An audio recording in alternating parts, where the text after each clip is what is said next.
কিরাবো কেমন আছিস? ভালো রয়েছে। ভালো আছিস না? হ্যাঁ। সব তো একদম ক্লিয়ার নাকি? ফাইন রয়েছে। তো তোর ওই পড়তেছিস নাই নাকি? আমার সেই হিট লাগবে না। তো চল নামাজে চল। এ না, নামাজে যাবো না, আমার জ্বরই। গা ঠান্ডা, কোনো সমস্যা নেই, ভালো মানুষ দাঁড়ায় আছিস, জ্বর ইস মানে? আমার মনে মনে জ্বরই। তো সকালবেলা না দেখলাম মাটি কাটতেছিস? সেখন ঠিক ছিল, এই এখন আমার জ্বর এসছি।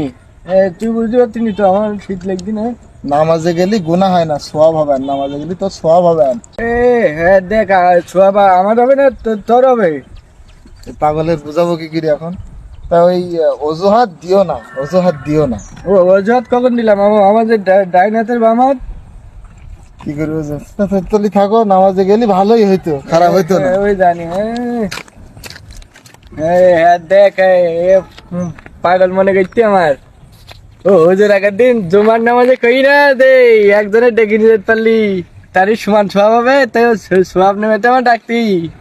আমি তোর ডাকে যাবো কেন? আমি আমি নিজে নিজে যাবো, তাহলে আমার ডবল সোয়াব হবে। আমি নিজে নিজে আমার নিজে ডেকে নিয়ে যাবো। চল। আচ্ছা চল।